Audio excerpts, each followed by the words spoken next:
Assalamualaikum warahmatullahi wabarakatuh. Alhamdulillahirabbil alamin. Salatu wassalamu ala asyrafil anbiya'i wal mursalin wa ala alihi wa ashabihi wa man tabi'ahum bi ihsanin ila yaumiddin. Amma ba'd. Salaweh puji, saleba syukur dipulangkan kepada Allah Tuhan semesta alam. Sabarasiah salawat sajaniah salam dipulangkan ke Nabi Muhammad junjungan alam. Dan sana sidang pandangan disambung balik kaji sanjo kita.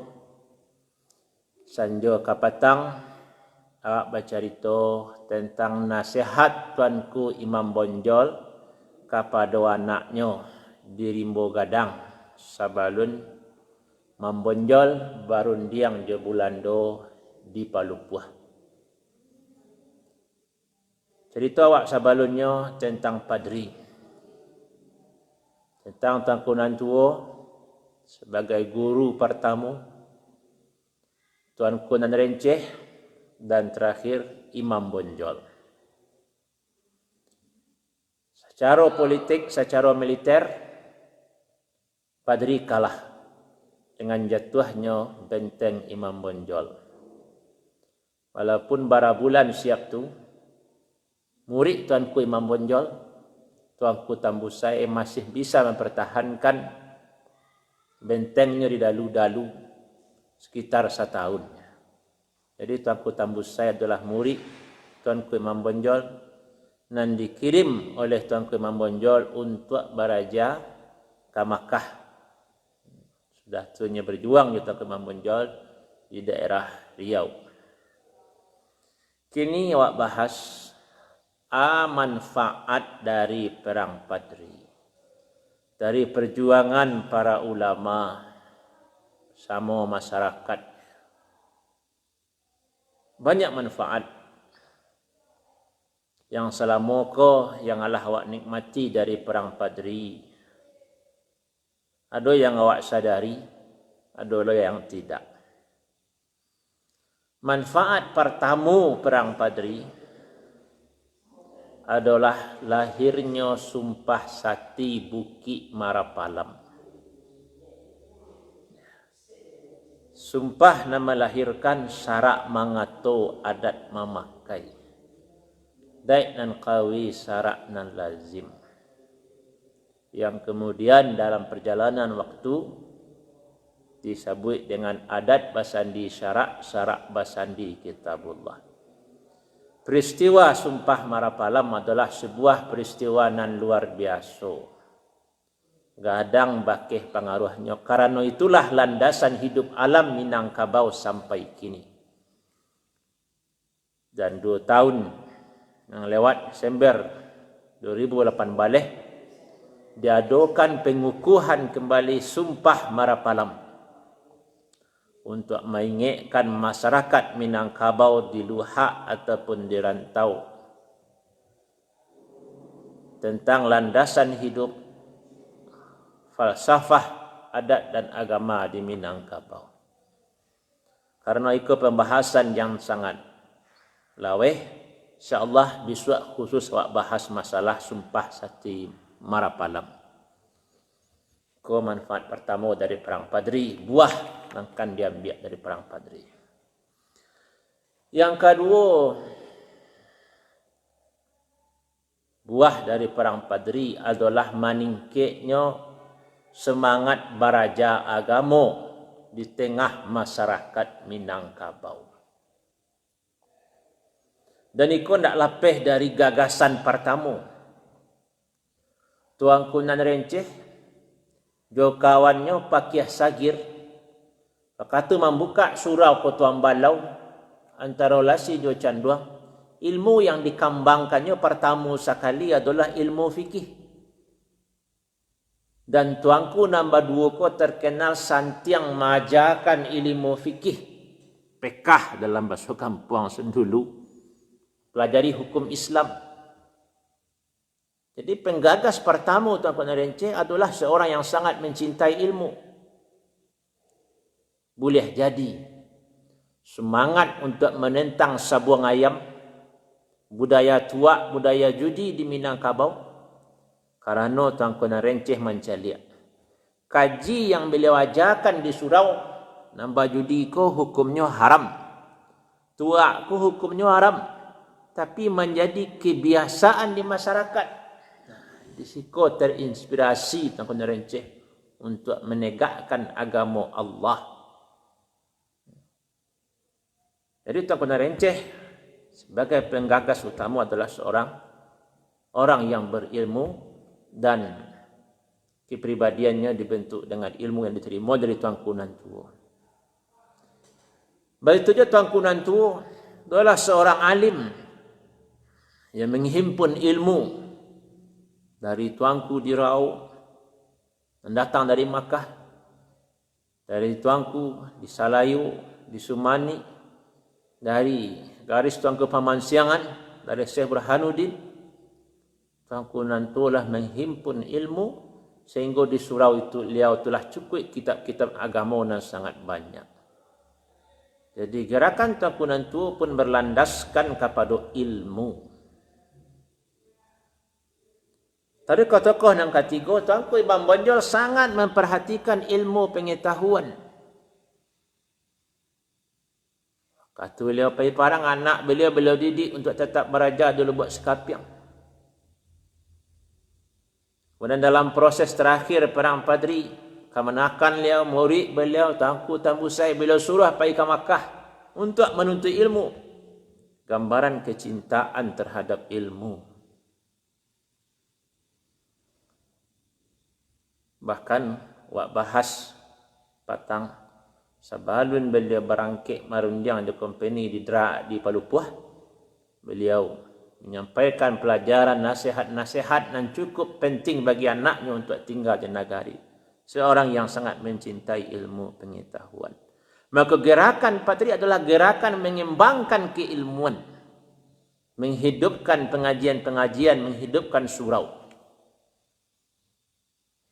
Dan itu pun dibuktikan oleh Tuanku Pamansiangan dan menunjuk anaknya untuk menjadi panglima sekaligus guru di Johor, di Tambangan.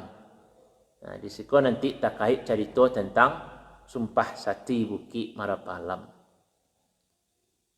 Hanya berdakwah, mengembangkan ilmu pengetahuan sekaligus berjuang membela gerakan Padri. Kalau Buya Hamka menyebutkan perang Padri itu adalah gerak agama dari cara lama ke cara baru. Jadi Buya Hamka sangat menentang kalau perang Padri itu disebut perang antara ulama dan penghulu, antara kaum adat dan kaum agama. Bahkan Buya Hamka menyebut Belanda lah provokator namangi-angi orang, menyatakan perang Padri adalah perang antara nenek mamak je buya-buya je tuanku. Itu pandangan Buya Hamka. Cuma sayang, orang cenderung membahas Buya Hamka sebagai ahli tafsir, sebagai sastrawan, jarang yang membahas Buya Hamka sebagai ahli sejarah.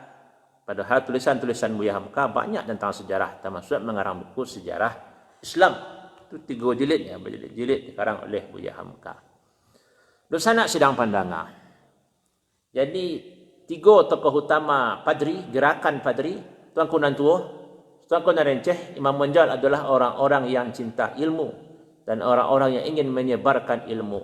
Maka masyarakat di masa Padri adalah masyarakat yang mencintai ilmu pengetahuan. Maka semangat masyarakat untuk mendalami agama itu sangat tinggi. Di mana imam yang ditunjuk oleh Padri, di mana qadi, di situ dibuka pengajian-pengajian. Sehingga masyarakat Padri dikenal masyarakat yang taat, dan itu lawak singguang lah kapatangnya. Sampainya jadi kuli, nampak di Belanda tiba ketua sembahyang berhenti sembahyangnya dulu. Ketaatan itu ditanamkan oleh Tuanku Imam Bonjol, dan itu bermula dari ilmu. Sesuailah dengan apa yang disebutkan di dalam Sahih Bukhari, al-ilmu qabla al-qaul wal amal. ilmu dulu sabalun mengecek, sabalun bakarajo. Ayat yang pertama turun, Iqra, bacalah, baraja dulu. Jadi semangat baraja orang Minang itu meningkat dengan adanya gerakan padri. Dan selesai padri itu semakin nampak semangat baraja itu tinggi. Banyaklah orang-orang Minang merangkik ke Makkah baduyun-duyun. Anak-anak surau di Minang pergi mengaji ke Makkah selesai perang padri. Dan itu membuktikan kalau 3 orang haji nanti sabui-sabui dalam buku Haji Miskin, Haji Piobang, Haji Sumani adalah penyebab perang padri. Andai 3 orang haji kona menyebabkan perang padri, sudah parang orang akan takui naik haji. Orang takui pergi ke Makkah. Biko pergi ke Makkah, pulang ditumbik parang lo. Kenyataannya indah. Pulang orang selesai padri, orang tambah semangat beraja pergi ke Makkah. Orang ingin lo beraja. Jadi Haji Miskin tu beraja dulu. Orang ingin lo beraja. Di dulu Haji Sumani tu beraja. Dan andai ada Haji Piobang, berarti orang ingin lo beraja. Di dulu Haji Piobang tu beraja hakikat, marifat, syariat, pekah, tafsir, ma'ani, bayan, mantiak, nahu, saraf, tarikh. Macam-macam. Jadi salah saya padri semangat beragama, semangat untuk menuntut ilmu agama ko sangat tinggi di Minangkabau. Dan itu membakih sampai kini. Di tampai-tampai harimau dan salapan, di kampung-kampung tokoh utama gerakan padri itu, banyak lahir ulama-ulama gadang. Tasabui tuanku di Padang Luar, tuanku di Galuang di Banu Ampu. Itu ada ulama gadang.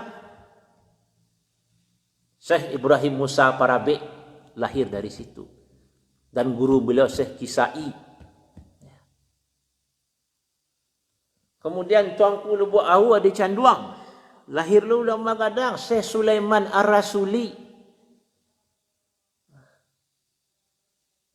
Apolai di kampung tuanku nan tuo di Balai Gurah Biaro. Itu nan luar biasa. Di tempat tuanku nan Renceh Baraja. Lahirlah Syekh Ahmad Khatib Al-Minangkabawi. Jarak antara rumah Syekh Ahmad Khatib jo kuburan tuanku nan tuo jo surau dah tidak sampai 1 kilo. Cik kampung. Kalau awak pergi ke Biaro, ke Balai Gurah di belakang Saji, Masjid Darussalam tak salah. Itu makam. Sewalahnya, makam Antul Lurah, itu rumah Syekh Ahmad Khatib. Makanya ada hubungan keluarga. Karena anak Pakih Sagir, kawan tokoh Renceh itu menikah ke orang kaum Ahmad Khatib. Dan dari garis keturunan Pakih Sagir lahir ulama gadang. Syekh Tahir Jalaluddin, ulama golongan kaum muda, terkena ahli falak, itu menjadi ulama gadang di Malaysia. Anyolu orang awak yang pertama beraja ke Mesir, ke Al-Azhar. Iko kait barang tu. Jadi banyak lahir ulama-ulama gadang, terutama di daerah basis padri. Sampai kini nampak bakihnya. Lihatlah pesantren-pesantren gadang di Minangkabau itu letaknya di Luhak Agam. Luhak yang dibangun sebagai basis kekuatan gerakan padri. Canduang, Parabe, Pasia. Sampai kini, pesantren-pesantren gadang di Luhak berada di basis-basis gerakan padri. Dun sana sidang pandangan rahimakumullah. Baik tujuh membaurnya taruh adat dengan agama atau kuatnya kedudukan ulama di Minangkabau itu salah satu hasil dari padri. Maka penelitian menyebutkan salah satu kesuksesan gerakan padri itu adalah sukses menempatkan ulama selaku pimpinan, selaku unsur terpenting dalam kepemimpinan di Minangkabau. Ko orang balik yang namanya penghulu ju tuanku ju buya sama-sama duduk di bagian muka. Itu hasil dari gerakan Padri. Kemudian kelanjutan dari itu semangat menuntut ilmu yang tinggi, orang banyak pergi baraja, dan di Minangkabau sendiri banyak berdiri surau-surau. Itu nanti perlu pembahasan khusus peran surau di Minangkabau, macam-macam surau di Minangkabau. Tapi kau tidak lepas dari semangat menuntut ilmu yang tinggi sesudah perang Padri. Kemudian lanjutan yang tadi bisa dianggap yang kedua walaupun tersinggung tadi. Selesai Padri itu kedudukan ulama itu sangat tinggi di Minangkabau. Karena lahirnya gerakan Padri, lawak uraikan di awal adalah kedudukan Tuanku Nantua yang sangat tinggi di Luhak dan Tiga Lapeh Karau. Kok terjadi silang sangkito samun sakah di perjalanan, ada orang yang menggaduh, anak dagang orang mengadu ke ulama. Karena kedudukan ulama yang sangat tinggi waktu itu. Apalagi di masa Padri, setiap nagari nama menerima gerakan pembaharuan Padri, di situ diangkat imam, diangkat qadhi. Jadi unsur pimpinan di setiap nagari itu ada imam, ada qadhi. Kalau lebih kini awak mendengar, Tuanku nombor rampe imam, khatib, bila orang-orang yang terhormat, tokoh-tokoh agama yang terhormat. Sampai di daerah agam, banyaklah ulama itu, hanya ulama iyo, penghulu iyo. Wak calik saya Buya Hamka, Datuk, Indomo, ulama gadak, sekaligus ahli adat. Baik tujuh Muhammad Nasir, Datuk Sinaronan Panjang, udah sama-sama orang meninjau. Bahkan di Luhak Agam itu ada pesantren yang didirikan oleh para datuk. Ya, kalau di Simpan Canduang arah ke bawah itu ada sekolah Madrasah Islamiyah Asriyah Mia. Itu didirikan oleh datuk-datuk. Yang datuk-datuk itu memang buya-buya. Jadi itu gambaran Padri sukses meletakkan kepemimpinan ulama di tengah masyarakat. Awak dah bisa memastikan Tuanku Nombor Rampe itu bila mulainya. Yang jelas, setiap nagari yang dimasuki oleh Padri, diangkat imam, diangkat qadhi. Sehingganya kini orang lebih biasa menyebut Tuanku Nombor Rampe. Tali 3 sapilin, nenek mama, alim ulama, cerdik pandai. Peran yang sangat kuat. Bukti tingginya kedudukan ulama di tengah masyarakat Minangkabau, apalagi di dalam Luhak Agam tempo dulu.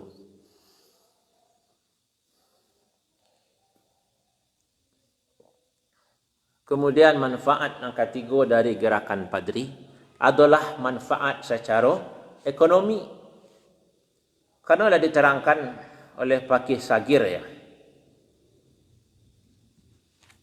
Salah satu sisi elok Padri kaum putih, karena Pakih Sagir kan balawanannya Tuanku Narenceh. Kalau awal Padri nyoba kawan berdua, kemudian dek Tuanku Narenceh agak kareh, suka malah nagari orang, barunya beda pendapat. Walaupun nyalah beda pendapat, Pakih Sagir memuji bahwa gerakan Padri itu menyuruh orang berniaga, hidup ekonomi di masa Padri, keamanan terjamin.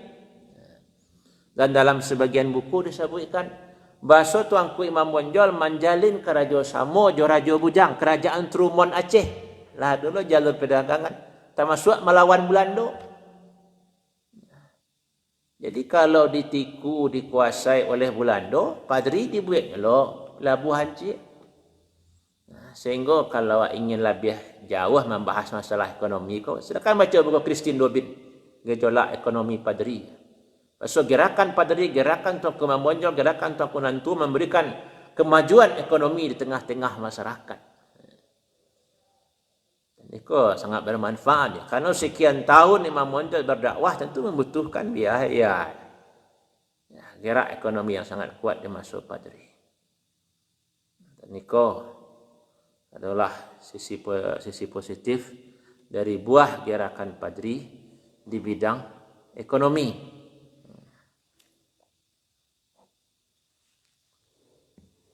Dan sana sidang pandangan dan cara secara manfaat secara umum di tengah-tengah masyarakat rakyat banyak orang Minang mulai takwi dengan adanya sabung ayam. Orang Minang takwi dengan adanya judi karena bisa membuat peperangan-peperangan. Masuk karajo itu adalah karajo yang sangat diharamkan oleh agama. Sehingga ulama-ulama sangat tegas dalam melarang perbuatan-perbuatan. Masyarakat mulai peduli kepada fikih aturan-aturan Islam. Kita dulu katunya nanti awak contohkan aturan-aturan yang dibuat di masa Padri dan aturan-aturan yang dibuat ulama setelah Padri sebagai wujud ya, sebagai realisasi ya, sebagai realisasi dari Sumpah Sakti Bukit Marapalam. Mungkin di Facebook lah ada wak posting ya, tentang pilot proyek Sumpah Marapalam di Nagari Jauh. Yang dilakukan oleh tokoh-tokoh masyarakat, nenek mama, alim ulama, cerdik pandai di Nagari Jauh dalam rangka melaksanakan yang disebutkan dalam Sumpah Sakti Bukit Marapalam. Jadi masyarakat itulah mulai tahu kajian-kajian fikih, hukum-hukum Islam yang tak boleh. Kan Pagi Sagir sendiri menceritakan dulu orang Jumat itu barang 6 bertujuh. Tapi waktu Padri itu sampailah Jumat itu sampai puluh. Jadi ketaatan masyarakat itu berubah dengan adanya gerakan Padri. Walaupun kemudian kalah tapi menghilangkan nilai-nilai yang ditanamkan oleh Padri itu sulit. Makanya terus berkembang malah. Karena Padri itu 20 tahun lebih mendidik masyarakat ya, kepemimpinan qadi, kepemimpinan ulama di tengah masyarakat itu dalam waktu yang panjang. Mulai tahun 1800-an masuk Belanda, Pembalih 21 sampai kalahlah benteng Imam Bonjol, Pembalih 37, masyarakat itu di bawah kekuasaan Padri walaupun ada pasang surut beda-beda antara negari, tapi secara umum masyarakat itulah tahu. Termasuk aturan-aturan yang dibuat Padri itu tidak boleh mandi telanjang, itu pun diatur. Jadi secara umum gerakan Padri telah mencerdaskan masyarakat Minangkabau. Gerakan Padri telah menghidupkan semangat masyarakat Minangkabau untuk menuntut ilmu. Perjuangan Padri telah mendorong masyarakat untuk melaksanakan hukum Islam setidaknya sesuai dengan yang dipahami di masa itu. Dan sampai kini awak orang Minang dinilai oleh orang telah negerinya para ulama, negerinya para tokoh, negeri orang-orang yang dikenal dengan ketaatan adalah hasil dari gerakan Padri.